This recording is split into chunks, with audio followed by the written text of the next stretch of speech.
你仲記唔記得學生時期嘅你每日做啲咩？返學、放學、做功課、溫書。不過而家有一班學生年紀細細就決定起個香港出嚟。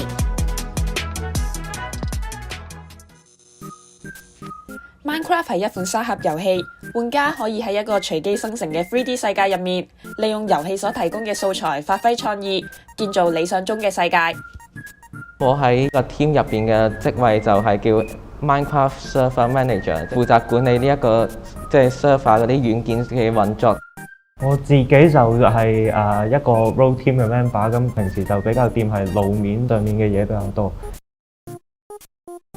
咁我喺個隊裏邊嘅職責咧，其實我係一個其中一個 moderator 啦。其實主力咧，除咗做呢樣嘢，我都有起嘢。我大部分專注嘅地方就有海怡半島啦，有中環一大橛啦。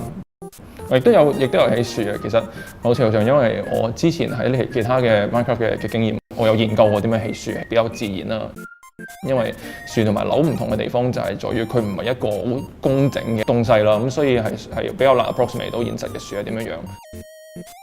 嗱，其中兩棵我叫做得意少少嘅之作啦，咁啊係我正總喺個門常開底下咧，就有兩棵相對大嘅樹嘅。Terry、阿軒同 Soup 都係團隊入面嘅主要成員。Terry 同阿 Soup 都仲讀緊中學，而22歲嘅阿軒就喺外國讀緊博士。雖然佢哋都十分年輕，但絕對唔係玩泥沙，成個計劃都十分有組織。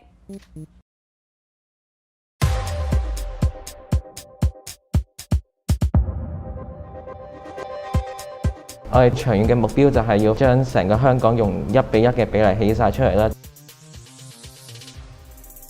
3月尾嘅時候，有個 YouTuber 叫 Pippin FTS， 就 call 全世界嘅所有 Minecraft 嘅玩家，唔知一齊去喺 Minecraft 起一個1比1嘅地圖出嚟。大約喺4月中嘅時候，我哋就 form 咗一個 team 嚟香港、澳門。我哋每個月咧有個一齊合作起一個地方，我哋叫佢做 community project 嘅東西。咁投到最高嘅嗰個票咧，就係我哋下個月大家一齊夾手夾腳起嘅嗰個地方。其實最開頭第一個5月咧，我哋就起咗貨櫃碼頭，跟住6月就起咗中環。7月係元朗，跟住8月就翻去中環至金鐘啦咁樣樣，咁9月就大坑，咁我而家10月咧就而家 work 緊喺尖沙咀啦。因為中環係我哋2個月嘅一齊起嘅 project 咁樣，我哋起嘅時候都起到好開心，咁起出嚟個 scale 都好好睇，咁所以大家都覺得好壯觀，都係比較難忘嘅地方。其實中環個 style 好唔同啦，中環係大部分都係摩天大廈，新嘅呢啲玻璃幕牆嘅地方咁樣樣。咁啊，同埋啲大廈多數都大嚿咁樣樣，相比起其他，譬如我哋起過嘅大坑啊、元朗呢啲比較相對細 scale 啲嘅地方，咁我哋需要係咯，每一嚿都大嚿啲咯。咁我自己個起嗰棟最難起嗰棟咧，就係呢棟遮打大廈。咁玻璃幕牆喺 Minecraft 咧最難起嘅地方咧，就係在於因為佢玻璃就係一層，後邊嗰層咩顏色都要做埋。咁再加埋玻璃幕牆好多時咧，前面就會有唔同格仔嘅裝飾嘅 pattern 嚟嘅。咁所以見到呢度咧，佢係2種唔同嘅格仔，一個大格，一個細格，大家喺度 interlock 咁樣樣。咁我要從營造到呢個咁嘅大格細格咧，就需要將其中一個 pattern 擺喺出邊，其中一個 pattern 擺喺裏邊。結果就需要做4層，應該都嘥咗起碼16個鐘頭，純粹就係起嘅時間。其實我嘅量度大部分都係用譬如 Google Earth 咁呢啲有 3D model 嘅 software 啦。或者我哋會睇街景，或者直情甚至有啲情況係走嚟中環影相，走嚟我哋起嘅地方影相咁樣樣。跟住攞呢啲翻去之後，就可以用唔同嘅 software 裏邊嘅 tool 就量度點樣1比1咁還原咯。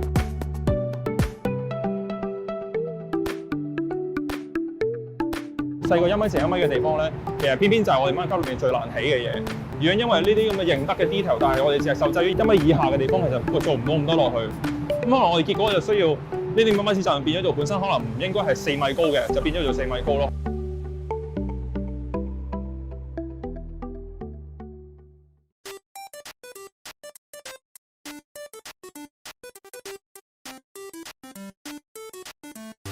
起馬路就都有唔同嘅種類嘅，唔同嘅地方有唔同嘅，即係例如觀塘啦，或者係中環啦，就好多格仔嘅，啲路就會比較 organized 嘅，比較 grid system 嘅，就可能會係以前嘅冇咁近代嘅 curve 啲嘅咧，就會比較因應翻個地形，比較貼近翻現代，可能60、70年代咁咯。大埔啊、沙田啊、啲路咧就會比較多彎嚟彎去嘅。可能你會話誒、都係玩緊電腦遊戲咁樣樣，其實其實都係冇乜話實體咁嘅東西。咁但係有樣我發現到嘅就係開始做咗呢個 project，開始反而我高頭多咗，唔係望電話，因為留意下啲樓係點起啊，留意下呢個咩 pattern 啊。香港好多樓唔同嘅時期都會反映到佢唔同嘅起嘅方式，佢當其時嘅嘢咁樣。就算連公屋都有好多唔同嘅 template。喺中環好多大廈嘅天台啊，嗰啲咁嘅冷氣機 cooling unit 啊，全部都係基本上差唔多樣啊，或者呢啲唔同天台有唔同嘅處理方法啦。但係有啲某啲樓，譬如文華酒店咁樣樣，佢就啲喉全部 expose 嘅。的確係真係對香港社區了解多咗嘅，因為以前我嘅認知只係局限於我去過嘅地方啦，但係喺我接觸咗呢個遊戲之後，會留意下唔同地方嘅一啲屋邨啊、一啲商業區啊。自己作為香港人咧，我尤其是啲過去呢一年啦，係都一個香港嘅情況係特別嚴峻嘅，所以特別想要保留呢一個時空呢個時間。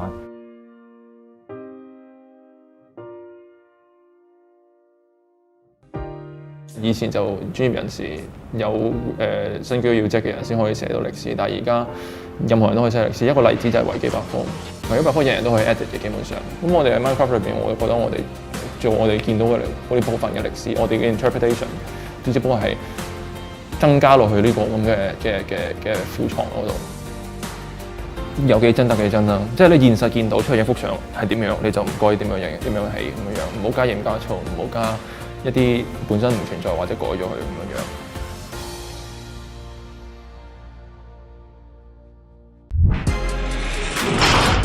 我們不會認命。